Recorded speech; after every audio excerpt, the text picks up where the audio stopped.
Bismillahirrahmanirrahim. Assalamualaikum warahmatullahi wabarakatuh. Alhamdulillah alladzi hadana li hadza wa ma kunna linahtadiya laula an hadana Allah. Allahumma salli wa sallim ala sayyidina Muhammadin نورك ساري ومدادك الجاري واجمعنا به في كل أطواري وعلى آله وصحبه يا نور أما بعد. Segala puji dan syukur kita panjatkan kehadirat Allah Jalla Jalaluh. Salawat dan salam kita sampaikan kepada junjungan kita, kekasih kita, pemimpin kita, penolong kita, penyelamat kita, baginda Nabi besar Nabi kita Muhammad sallallahu alaihi wasallam beserta keluarga besarnya dan seluruh sahabatnya, juga para pengikutnya hingga hari kiamat. Semoga Allah subhanahu wa ta'ala menggolongkan kita semua menjadi umat-umat setia Nabi Muhammad sallallahu alaihi wasallam. Kita mohon pada Allah, minta pada Allah agar kelak nanti di hari kiamat kita semua dikumpulkan bersama Rasulullah, mendapatkan syafaatnya, masuk syurga bersamanya. Amin Allahumma amin. Yang kita hormati, kita muliakan para habaib, para alim ulama, para sepuh, para tokoh masyarakat, bil khusus guru kita Al-Habib Hamzah bin Abdullah bin Aqil Al-Idrus, Habib Muhammad Al-Idrus, Habib Ali Al-Habsyi, dan para habaib yang lainnya. Mohon maaf saya tidak bisa sebut satu persatu para asatidzah, namun tidak mengurangi rasa hormat, rasa ta'zim. Kita doakan guru-guru kita, orang tua kita, sepuh kita semua diberi panjang umur, sehat afiat, dan juga Haji Mukhlis, mudah-mudahan Allah beri panjang umur, sehat afiat. Hadirin hadirat yang dimuliakan Allah, jamaah Majlis Rasulullah SAW Balikpapan, mudah-mudahan semua yang hadir bersama maupun yang menyimak lewat streamingnya, Allah beri panjang umur, Allah beri sehat afiat, Allah subhanahu wa ta'ala kabulkan hajat-hajat kita semuanya, amin. Barakah kita rutin istiqamah hadir di dalam majlis yang mulia ini, niat kita, hajat kita semua diijabah oleh Allah. Kita selalu dalam perlindungan Allah, dalam penjagaan Allah subhanahu wa ta'ala. Allah angkat setiap kesulitan, Allah angkat setiap masalah, Allah angkat setiap penyakit berkat salawat atas Nabi kita Muhammad sallallahu alaihi wasallam. Malam hari ini saya berkesempatan hadir di tempat ini. Kita memasuki bulan Sya'ban, bulan yang mulia, bulan yang penuh berkah, sebagaimana di dalam doanya Nabi sallallahu alaihi wasallam dalam riwayat Imam Ahmad, idza ra'a hilal Sya'ban, Nabi kalau sudah melihat hilalnya bulan Sya'ban, Nabi berdoa, Allahumma barik lana fir Rajab wa Sya'ban wa ballighna Ramadan. Ya Allah, beri keberkahan di bulan Rajab dan bulan Sya'ban, dan sampaikan pada bulan Ramadan. Kemudian dalam satu riwayat hadis Nabi SAW mengatakan, janganlah lalai daripada bulan Sya'ban, sebab bulan Sya'ban terletak antara bulan Rajab dan bulan Ramadan. Banyak orang yang lalai. Rajab puasa ibadah, Ramadan ibadah, Sya'bannya tidak. Makanya disebutkan Rajab syahrul badr, syahrul zara', wa Sya'ban syahrul sugi, Ramadan syahrul hasad. Bulan Rajab bulannya kita menanam, bulan Sya'ban bulan siramin tanaman, bulan Ramadan bulan panen. Maknanya adalah mempersiapkan diri dari bulan Rajab. Pengen ibadah puasa Ramadannya lancar, dari bulan Rajab dah ibadah puasa. Bulan Rajab ada puasa sunnah. Bulan Rajab kemarin yang kita lewati ada 3 hari setiap bulan haram dianjurkan puasa. Ada puasa 13, 14, 15. Ada puasa Senin dan Kamis. Jadi mohon maaf, jangan karena ada satu orang yang menipu tentang hadis Nabi sallallahu alaihi wasallam bahwa berpuasa di bulan Rajab pahalanya 1 hari seperti 1000 tahun, dan sudah tahu hadisnya hadis yang mungkar, yang dhaif, hadisnya mungkin maudhu. Tapi bukan artinya kita nggak boleh puasa bulan Rajab. Sehingga dengan adanya pemikiran seperti ini, banyak orang yang tidak puasa di bulan Rajab. Padahal bulan Rajab bulan yang mulia kalau kita menggunakannya untuk puasa. Pengen Ramadan bangun malamnya ibadahnya baik, maka bulan Rajab mulai. Sya'ban juga. Makanya nanam, siramin, dan panen. Yang nggak nanam, nggak nyiramin, jangan harap panen. Kayak ada orang disuruh olahraga, nanti 3 bulan lagi kamu olahraga ya nak, lari, tapi nggak usah latihan, nggak usah belajar, makan, tidur, istirahat. Setiap hari makan, tidur, istirahat, makan, tidur. Kira-kira yang seperti ini pas waktunya lari bisa lari? Nggak bisa lari, karena nggak pernah melatih dirinya untuk lari. Sama seperti kita, Rajab kita nggak ibadah, Sya'ban nggak ibadah, Ramadan tahu-tahu mau ibadah, kaget ibadahnya. Ya mungkin seminggu bisa ibadah, berikutnya jadi datang bosan, datang malas. Maka usahakan dari Rajab, Sya'ban kita terus beribadah kepada Allah, sehingga Ramadan pun kita sudah siap untuk beribadah kepada Allah. Pengen khatam Quran bulan Ramadan, dari bulan Rajab baca Quran. Ya, dari bulan Rajab membaca Al-Quran. Nah, bulan Rajab yang kita lalui seperti malam hari ini, kita juga memperingati yaitu malam Isra Mi'raj Nabi Muhammad SAW. Malam Isra Mi'rajnya Rasulullah, malam yang paling membahagiakan untuk Rasulullah. Pertama, malam Isra Mi'raj malam paling membahagiakan untuk Nabi Muhammad SAW. Kalau kita umat Nabi, malam apa yang paling membahagiakan? Malam paling membahagiakan untuk kita adalah malam lahirnya Nabi Muhammad, malam maulidnya Rasulullah. Sebab adanya Islam, adanya Rasulullah, adanya iman, adanya Rasulullah. Lahirnya Rasulullah lah timbul cahaya hidayah, cahaya tauhid.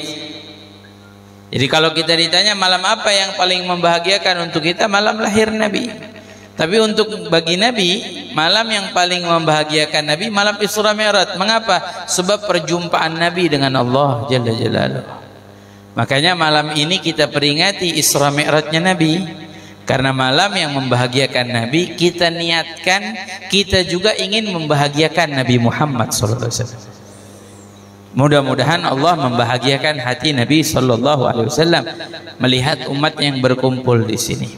Kedua, malam Isra Mi'rajnya Rasulullah sallallahu alaihi wasallam, malam di mana ditempuh oleh Nabi sallallahu alaihi wasallam setelah Nabi mengalami hal yang sulit. Nabi mengalami hal yang sangat sulit. Sebelum Nabi sallallahu alaihi wasallam Isra Mi'raj itu, Nabi 3 tahun di Baiqat, dikumpulkan di satu lembah, tidak boleh keluar dari lembah tersebut, tidak diberi makan, tidak diberi minum. Hanya ada beberapa orang-orang kafir Quraisy yang punya hubungan baik dengan keluarga Nabi, mereka mengirimkan makanan. 3 tahun, kalau bahasa kitanya di lockdown Nabi SAW 3 tahun.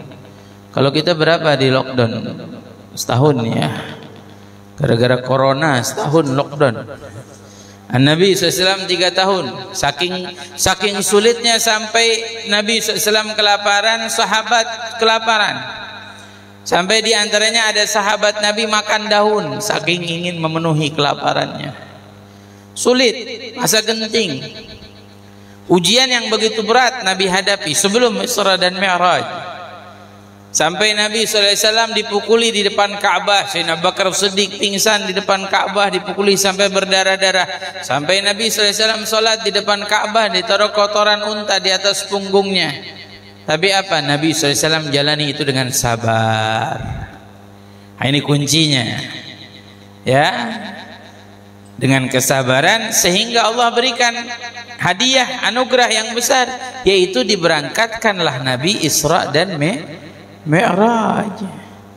Anugerah yang hebat. Makanya tadi saya sebut malam yang paling membahagiakan Nabi. Allah membahagiakan Nabi. Apa pelajarannya untuk kita yang hadir di sini? Insyaallah yakinlah setelah kesulitan yang kita lewati, masa ujian ini, musibah yang terjadi ini, insyaallah Allah bakal datangkan kebahagiaan buat kita semua umat Nabi Muhammad. Karena doanya kita minta, ya Allah, sebagaimana kau berikan kebahagiaan untuk Nabi Muhammad setelah setiap kesulitannya, maka berikanlah kebahagiaan untuk umat Nabi Muhammad setelah kesulitan yang kita alami. Yang ketiga, Isra dan Mi'raj ini adalah perkara yang tidak masuk dalam akal manusia. Tapi berbicara Isra Mi'raj ini berbicara tentang iman. Makanya di dalam ayatnya Allah sebutkan dengan kalimat tasbih. Dari awalnya sudah disebut tasbih. Subhanalladzi asra. Maha suci Allah. Artinya apa? Mohon maaf, dari pertama sebelum kita mendengar kisahnya, sucikan dulu dalam apa yang ada dalam pikiran kita nih. Apa yang ada dalam akal kita, kita sucikan dulu, bersihkan dulu. Maha suci Allah yang memperjalankan Nabi. Karena kita berbicara Isra dan Mi'raj ini berbicara tentang kuasa Allah, kebesaran Allah, keagungan Allah yang memperjalankan Nabi SAW. Makanya di awalnya disebutkan Subhanalladzi asra, maha suci Allah yang memperjalankan Nabi. Berarti ini udah kendali siapa? Kendali Allah. Ini udah ketentuan siapa? Ketentuan Allah. Kalau kita berbicara kenapa tidak masuk dalam akal, minal masjidil haram ilal masjidil aqsa, dari masjidil haram ke masjidil aqsa kurang lebih itu jaraknya 1250 km yang ditempuh oleh Nabi SAW dengan sejenak, sebentar. Sampai Nabi SAW bisa menempuhnya sebentar. Dalam riwayat disebutkan Nabi SAW keluar sebentar, balik lagi, tempat tidurnya itu belum berubah sedikit pun. Tempat tidur Nabi belum berubah. Kalau kita bilang bahasa anget-angetnya, tempat kita duduk itu belum dingin, sudah kembali Nabi SAW. Padahal yang ditempuh 1250 km. Dari mana jaraknya? Balikpapan kemana nih? Hah? 1250 km Balikpapan mana? Mungkin Balikpapan Pontianak mungkin ya. Wallahu alam. Berapa lama? Puluhan jam. Kalau pakai mobil puluhan jam, zaman Nabi belum ada mobil. Kalau ditempuh dengan pesawat yang paling cepat, jet F-16 saja dari Masjidil Haram ke Masjidil Aqsa, itu sekarang kalau itu paling cepat 2 jam. Sedangkan Nabi dengan sejenak. Dan mohon maaf, bukan hanya perjalanan dari Masjidil Haram ke Masjidil Aqsa yang ditempuh Nabi, dari Masjidil Haram ke Masjidil Aqsa, naik ke langit pertama, kedua, ketiga, keempat, sampai ketujuh, sampai Sidratul Muntaha, sampai keliling surga, sampai keliling neraka, sampai Nabi balik lagi ke Mekah. Sebelumnya Nabi SAW nggak langsung sampai Masjidil Aqsa, mampir dulu di kuburan Nabi Musa, mampir dulu di tempat lahirnya Nabi Isa. Berarti panjang perjalanan Nabi, tapi ditempuh dengan sejenak. Makanya kalau dibilang masuk akal, tidak masuk dalam akal, tidak bisa akal mereka, tapi iman. Siapa yang menang? Contohnya mereka yang menguatkan iman. Kenapa kita peringati Isra Mi'raj setiap tahun? Tidak lain supaya Allah kuatkan iman kita. Yang menang Sayyidina Abu Bakar As-Siddiq. Beliau menang dengan keimanannya ketika orang-orang kafir Quraisy diceritakan tentang Isra. Mereka tidak percaya. Sayyidina Abu Bakar Siddiq bilang, saya percaya. Jangankan tentang Isra, kabar langit saya percaya. Saya surga saya percaya, neraka saya percaya. Apalagi tentang Isra. Makanya dijuluki qad faza siddiqu bitasdiqin lahu wa bil uruji sidqu wa fa'lahu. Telah menang Sayyidina Abu Bakar Siddiq dengan kepercayaannya, dengan keimanannya kepada Nabi kita Muhammad. Apa pelajarannya? Sekarang mau percaya sama siapa? Mau percaya sama Allah, sama Nabi Muhammad, atau mau percaya sama yang lain? Ya, percayanya harus sama Allah, sama Nabi Muhammad sallallahu alaihi wasallam. Paham dah intinya. Mau percaya sama siapa? Siapapun nggak bisa dipercaya zaman sekarang. Yang bisa dipercaya Allah dan Rasulullah, percaya Al-Quran, percaya hadis. Tuh, menang Sayyidina Abu Bakar Siddiq. Ya nggak masuk dalam akal manusia, sebab perjalanan yang ditempuh oleh Nabi tapi sejenak. Saya kasih contoh. Kalau yang hadir di sini nanti pulang sampai rumah, yang udah punya istri atau siapapun yang berdua nih, misalkan berdua, bilang nanti tidur dari jam berapa? Sekarang jam berapa di sini? Jam saya masih jam 9, jam 10 ya. Mungkin sini selesai majelis sampai jam berapa? Jam 11. Katakan dari jam 11 tidur istirahat sampai jam berapa? Sampai jam 5 subuh. Dari jam 11 sampai jam 5 subuh. Berapa lama itu? 6 jam. Ya, dua orang ini bilang sama yang satunya, kamu tidur, yang satunya jangan tidur, nemenin. Yang satu melek, yang satu tidur selama 6 jam. Dari jam 11 sampai jam 5. Waktu sampai jam 5, yang tidur bangun, yang bangun tidurin yang bangunin yang tidur ya, bangun. Terus tanya, gimana tidurnya, cepet apa lama? Pasti yang tidur bilang cepet, barusan tidur pulas sudah dibangunin aja. Ya kita kalau tidur kan nggak terasa lama. Tidur kita nggak terasa lama, itu baru alam tidur. Ini baru perbedaan alam tidur dan alam nyata. Yang tidak tidur, yang melek 6 jam pasti bilang, apaan sebentar, saya 6 jam di sini, mungkin kuaci udah 5 plastik habis. Lama. Alam naum dan alam yaqadzah aja beda, apalagi kalau kita berbicara alam akhirat. Dan Nabi yang Nabi tempuh alam dunia, alam akhirat. Alam akhirat itu yang disebutkan dalam Al-Quran, satu harinya bagaikan 1000 tahun di dunia. Satu harinya bagaikan 1000 tahun di dunia. Makanya kita berbicara tentang kuasa Allah, tentang kebesaran Allah. Makanya Allah mulai dengan kalimat tasbih, ya, dimulai oleh Allah dengan kalimat subhanalladzi asra. Maha suci Allah apa yang ada dalam pikiran manusia. Nih, pikiran kita nggak mampu kita mikirin kuasa Allah hebat, kuasa Allah besar, kuasa Allah agung. Makanya dengan ini akal kita semestinya kita gunakan bukan untuk hal-hal yang seperti itu, tapi kita gunakan untuk memikirkan hal-hal yang manfaat. Dan ini yang saya mau sampaikan. Para hadirin hadirat jamaah majelis Rasulullah Balikpapan, ayo mulai sekarang gunakan akal kita dengan baik. Gunakan akal kita untuk hal yang positif. Jangan sia-siakan. Akal ini anugerah yang Allah berikan untuk kita. Mohon maaf, manusia kalau hilang akalnya hancur hidupnya. Dua perkara dari manusia kalau hilang hancur hidupnya. Pertama, manusia kalau hilang akal. Yang kedua, manusia kalau hilang agama. Kalau kita lihat ada orang hilang akal, kita sebut apa namanya? Gila. Kalau orang hilang agama, sama, gila juga. Orang nggak sholat, gila. Orang nggak puasa Ramadan, gila. Gila dia. Karena hancur hidupnya. Hilang agamanya. Makanya jangan sampai kita kehilangan. Jangan sampai kita kehancuran. Gunakan akal kita yang baik, khususnya anak-anak muda, khususnya anak-anak yang di belakang. Semuanya kita jangan sampai kehilangan agama, kehilangan akal. Mohon maaf, akal kita jangan dihabiskan. Banyak anak-anak kita sekarang habis akalnya setiap hari, habis dengan handphonenya. Tiap hari main handphone. Tiap hari habis. Kadang dari bangun tidur yang dilihat handphone sampai mau tidur handphone. Berapa anak-anak itu sibuk tiap hari dengan gamenya, sampai nggak bisa berhenti gamenya. Nggak main game, nonton film YouTube. Nanti ketawa sendiri.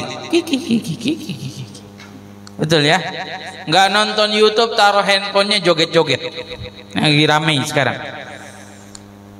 Habis akal mereka, fokus dengan hal ini, sia-sia hidupnya. Siapa yang sukses? Mereka yang buat program. Siapa yang kaya? Mereka yang buat program.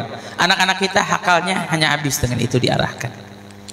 Makanya saya mengajak, mohon maaf, anak-anak, khususnya anak muda, jangan habiskan waktu kita, sia-siakan pemikiran kita untuk itu. Belajarlah dengan baik, sekolahlah dengan pintar. Sekolah yang tinggi nak. Mau jadi apa? Mau jadi dokter, jadilah dokter yang hebat. Mau jadi aparat, jadilah aparat yang hebat. Mau jadi pemimpin, jadilah pemimpin yang hebat. Mau jadi ulama, jadilah ulama yang hebat. Jangan sia-siakan. Nanti kita kalah, nanti kita tertinggal jauh. Bukannya kita mencari keahlian, kebisaan, kreativitas kita, akhirnya apa? Diambil oleh mereka semua orang-orang kafir, waliyadzubillah. Jangan sampai. Makanya saya pesan anak-anak muda, cari keahlian, gunakan akal. Kalau kita mau menggunakan akal, insya Allah masalah apapun kita akan jumpa dengan solusinya. Masalah apapun akan jumpa dengan solusinya, nggak mustahil. Kalau akal kita gunakan, ini masalah corona, kita pasti jumpai solusinya. Cuman banyak orang-orang kita disibukkan, diarahkan. Nanti sibuk ribut urusan vaksin, nanti sibuk ribut urusan ini corona bener apa enggak, nanti sibuk urusan ini, nanti sibuk urusan, cuman diarahkan ke keributan. Tapi kita nggak diarahkan untuk solusi. Ini saya kasih contoh. Di tempat saya di Jakarta, pertama ramai corona, itu nggak boleh sholat Jumat. Bukan saya mempermasalahkannya nggak boleh sholat Jumat, karena memang ada, saya tunjukin hujahnya dalam kitab Hasyiah Baijuri disebutkan. Cuma masalahnya kita ini lagi dapat ujian. Corona ini ujian dari Allah. Kalau bukan lari kepada Allah, mau lari kepada siapa? Mau minta tolong sama siapa? Siapa yang bisa menolong kita? Demi Allah, harta nggak bisa menolong. Berapa banyak orang kaya mati dengan corona? Dokter bisa menolong, berapa banyak dokter mati dengan corona? Jabatan bisa menolong, berapa banyak wali kota, bupati mati dengan corona? Yang bisa menolong kita hanya Allah. Makanya kita harus lari ke Allah, minta tolong pada Allah, mengemis pada Allah. Nggak ada yang bisa menolong. Jujur aja, kalau lihat-lihat corona seperti milih-milih. Milih-milih, tukang sampah nggak kena corona, pemulung nggak kena corona. Ya mungkin pemulung hatinya lebih bersih dari kita. Mungkin pemulung lebih dekat kepada Allah dibanding kita. Kita nggak pernah tahu. Makanya mohon maaf, bukan kenapa-napa, ayo kembali pada Allah. Dekatkan diri kita pada Allah, minta pertolongan Allah, ngemis pada Allah, minta perlindungan Allah. Gak ada yang bisa melindungi kita demi Allah, gak ada. Jangankan dengan corona, bisa jadi dengan hal yang lain. Kalau waktunya kita mati. Tetangga saya Masya Allah paling takut sama corona, gak keluar rumah. Tahu-tahu dapat kabar meninggal dunia, ditanya kenapa? Karena demam berdarah. Bisa, gak mustahil. Wa kana li nafsin an tamuta illa bi idznillah kitaban muajjala. Tidaklah satu jiwa pun mati kecuali dengan izin Allah. Itu sudah dicatat. Wa kana li nafsin an tamuta illa bi idznillah. Allah yang punya aturan, Allah yang punya mau. Hidup mati kita di tangan siapa? Hidup mati kita di tangan siapa? Tangan Allah. Nah, di tempat saya masjid nggak boleh sholat Jumat. Akhirnya akal digunakan, ketemu solusi apa? Boleh sholat Jumat tapi berjarak. Ya, satu-satu jarak-jarak, satu beda-beda, setengah meter. Jujur ini solusi, tapi belum masuk akal. Kenapa kok saya bilang belum masuk akal? Sebab kadang-kadang ada orang-orang naik mobil berdelapan, bertujuh, duduknya nempel, pas sholat pisah-pisah, kan aneh. Sampai saya bilang ini corona ada di sholat apa ada di mobil, saya bilang. Kemarin saya 3 bulan yang lalu kurang lebih khutbah Jumat di satu masjid di Jakarta. Saya naik ke atas mimbar, saya lihat tuh jamaahnya semua jarak-jarak. Sholat Jumat selesai, khutbah selesai, Jumat selesai, sholat sunnah rapi. Tiba-tiba pengurus masjid bisikin saya belum nengok ke belakang nih, masih ngadep kiblat. Pengurus bisikin saya, "Bib, jamaah pengurus pengen ikut foto." Saya bilang iya boleh. Saya pikir mungkin 3 orang, 4 orang, 5 orang. Masjidnya kecil, nggak lebih besar dari majelis ini. Mungkin 1/4 majelis ini, kecil masjidnya. Ya karena masjidnya kecil, mungkin dari tiang ke sini aja nih. Kecil, memang masjidnya kecil, tapi di luar banyak. Saya pikir mungkin 3 orang, 4 orang, 5 orang, ya boleh, silakan mau foto. Saya nengok ke belakang, hampir setengah masjid semua mau foto. Dan waktu foto semuanya nempel berdempetan. Sampai saya singgung, ngomong-ngomong mohon maaf nih pengurus ya, ini corona adanya di sholat apa di foto? Saya bilang kayaknya di foto nggak ada corona, di sholat ada. Sholat nggak ada yang mau merapatkan barisan, tapi foto semuanya merapatkan barisan, sampai nempel, sampai kita ketutupan. Tuh. Padahal sholat merapatkan barisan adalah ajaran Rasulullah, dan Rasulullah sendiri yang mengatakan dari kesempurnaan sholat. Fa inna tasfiyatus sufuf min tamamis shalah. Nabi yang mengatakan kesempurnaan sholat terletak di dalam merapatkan barisan. Jujur sebenarnya nggak masuk dalam akal, tapi nggak apa-apa, ini solusi. Saya kasih contoh lagi, ramai urusan corona, orang disuruh cuci tangan. Semua orang cuci tangan. Wow, masya Allah, hampir setiap komplek ada tempat cuci tangan. Di tempat saya hampir setiap rumah nyiapin tempat cuci tangan. Tiba-tiba ada dokter bilang cuci tangan, kerannya itu bekas dipegang tangan orang, nanti tangan orang nyentuh lagi, tangan demi tangan, virusnya cepat menular. Jadi ada masalah. Tapi akal digunakan. Coba gimana caranya? Akal nih. Kalau kita bisa gunakannya, kita pasti ketemu solusi. Ketemulah solusi. Dibuatlah tempat cuci tangan yang ngeluarin airnya nggak pakai diputar keran, tapi dipencet pakai kaki tombolnya gitu tuh, keluar air. Betul kan? Ini akal. Tidak mustahil loh. Orang-orang kita hebat, orang-orang kita cerdas, apalagi anak-anak muda kita hebat, cerdas. Kedepannya bisa buat sesuatu, bisa buat segala sesuatu. Cuma kenapa? Mohon maaf saya sampaikan sekali lagi, akal kita tidak diarahkan pada itu. Banyak akal kita diarahkan pada sia-sia, habis dengan sinetron, habis dengan film, habis dengan komedinya, habis dengan urusan-urusan dunianya, gamenya, dan lain sebagainya. Makanya saya mengajak dari majelis yang mulia ini, ayo khususnya anak-anak muda, gunakan akal. Mulai sekarang anak-anak muda cari keahlian, cari kebisaan. Cari keahlian, cari kebisaan. Apa yang kita bisa lakukan? Makanya kalau misalkan ada anak muda jago, dia bongkar motor, jadi mekanik yang hebat. Kalau perlu jadi pencipta motor. Nah, pencipta motor tidak mustahil, orang kita hebat-hebat. Nabi Adam diutus oleh Allah Subhanahu wa taala itu bukan hanya untuk berdakwah saja. Nabi Adam diberikan keahlian oleh Allah. Apa keahliannya? Dari 1000 keahlian yang Allah ajarkan, Nabi Adam pilih jago bercocok tanam. Bertani Nabi Adam. Hebat, jangan malu kalau kita bercocok tanam, bertani. Makanya saya sering mengajak, ayo kita bercocok tanam, bertani. Nanam kalau perlu. Saya punya ayah, rumah saya itu enggak seperti di Balikpapan, masih banyak tanah kosong. Saya tinggal di daerah sempit, di Jakarta sempit. Jadi enggak ada halaman, rumah saya enggak ada halaman, enggak ada. Tapi bapak saya bangun rumah atasnya dak. Di atas itu ibu saya nanam. Ada pohon terong di rumah saya ada. Jadi ibu saya kalau mau masak sayur atau apa, kadang metik dari atas. Itu manfaat, akal.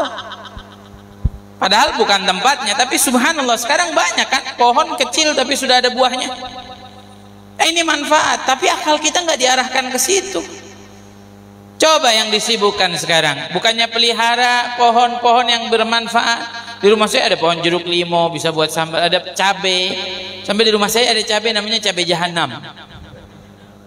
Manfaat, bisa dimakan. Tapi akal kita nggak diarahkan untuk itu. Orang-orang sekarang sibuk bukan pelihara atau tanam pohon yang bermanfaat yang bisa dimakan hasilnya atau yang buahnya bermanfaat, tapi sibuk dengan pohon hias. Nah, pohon hias apa bisa dimakan? Nggak bisa.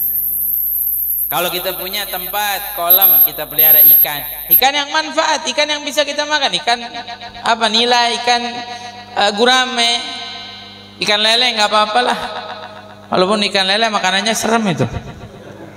Kata dokter ikan lele vitaminnya paling banyak. Saya bingung gimana dok vitaminnya paling banyak? Padahal ikan lele kan makannya kotoran manusia. Terus dokter bilang lah pohon juga pupuknya kotoran manusia, buahnya banyak. Subhanallah, itu kuasa Allah. Ikan lele makannya kotoran manusia tapi vitaminnya paling banyak. Masuk akal nggak? Masuk akal nggak? Itulah kuasa Allah, bukan kuasa kita. Tapi manfaat, pelihara ikan manfaat. Ya, sekiranya kita lapar, ekonomi susah, lockdown, ditutup, ikannya bisa digoreng, dimakan? Bisa. Tapi anak-anak muda sekarang akalnya tidak diarahkan kepada itu. Mereka sibuk pelihara ikan hias, ikan cupang yang kecil. Betul apa salah saya ngomong? Tuh. Nyatanya kalau kita ekonomi rusak, hancur, nggak punya uang, apa ikan cupang bisa dimakan? Nah, makan dah sama ente ikan cupang. Ayo coba. Kita anak-anak muda yang punya kegiatan, punya kreativitas, lakukan. Nabi Nuh jago pengrajin kayu. Nabi Nuh. Sejarah membuktikan Nabi Nuh itu kalau bukan pengrajin kayu yang hebat, Nabi Nuh nggak bisa buat bahtera yang besar. Jangan malu kalau kita jadi pengrajin kayu, bisa buat lemari, bisa buat meja. Saya waktu datang orang Saudi berapa tahun yang lalu minta sama saya dianterin ke Tanah Abang. Saya tanya mau apa? Saya mau beli lekar. Saya tanya emang di sana nggak ada lekar? Nggak ada, Habib. Ini dari Indonesia, orang Indonesia yang buat, bangga kita. Pengrajin kayu kita hebat-hebat. Nabi Idris penjahit yang hebat. Jangan malu jadi penjahit. Kenapa malu? Subhanallah, Allah jadikan seperti itu biar kita nggak malu melakukannya. Kenapa mesti malu? Saya waktu ke Martapura kumpul, ada ketemu satu anak muda, Masya Allah, umurnya mungkin belum 20 tahun, masih muda. Datang ketemu saya, Habib mau nggak saya jahitin baju jubah? Saya bilang mau, mumpung gratis. Saya bilang mau. Waktu itu mau sholat Jumat di Banjarbaru, saya tinggal di kumpul di Martapura. Jam 11 siang mau sholat Jumat, dia bilang sini Habib, badannya saya ukur, diukur sama dia. Saya tanya sambil saya godain, kapan nih selesainya? Saya besok Sabtu pulang ke Jakarta. Dia bilang tenang Habib, insya Allah selesai. Ya sudah, saya tinggal sholat Jumat. Tapi sholat Jumat ada 2 acara. Pulang kurang lebih jam 5 sore sampai ke rumah. Tiba-tiba anak muda ini sudah ada di rumah itu. Oh, subhanallah, bawa bajunya sudah jadi. Dia bilang Habib ini bajunya sudah jadi. Saya bilang Masya Allah, ngukur jam 11, jam 5 sudah jadi. Ini cepat luar biasa. Saya jahit di Jakarta 3 bulan gak jadi-jadi. Hebat kan? Bangga saya.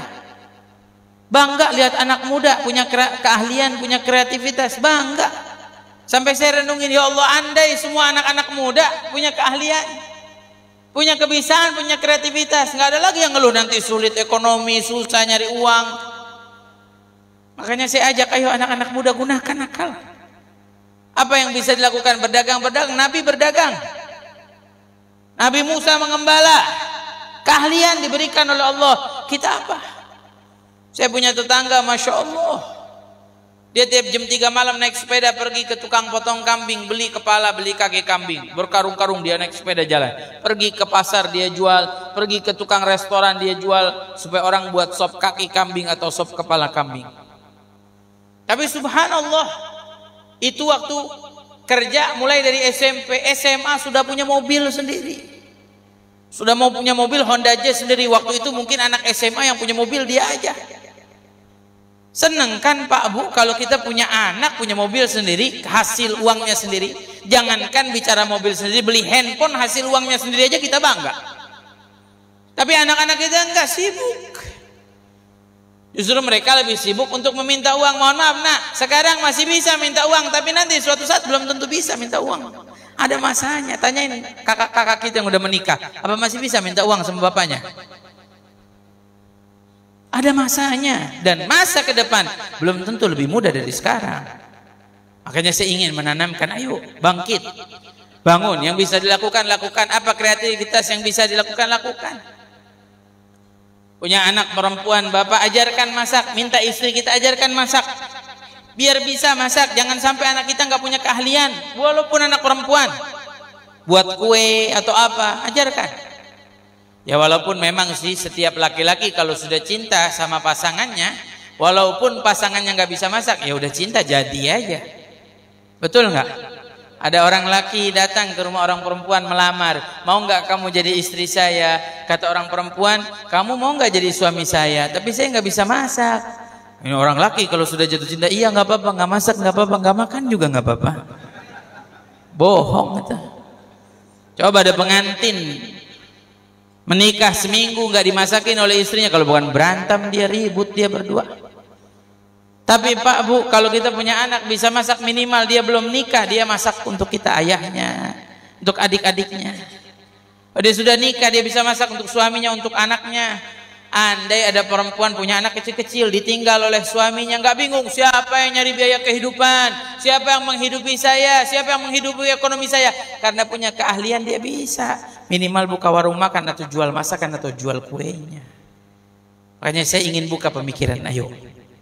Jadi berbicara tentang akal, ayo kita buka akal kita seluas-luasnya.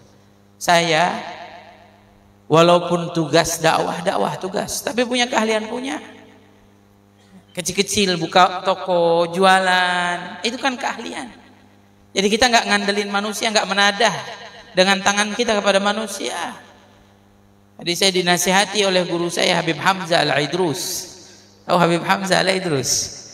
Beliau bilang kita jangan pernah menadah di tangan manusia. Kalau kita minta sekali belum tentu. Kalau Allah kita minta sekali, 2 kali, 3 kali, 4 kali senang. Kalau manusia kita minta sekali, 2 kali, 3 kali bisa marah.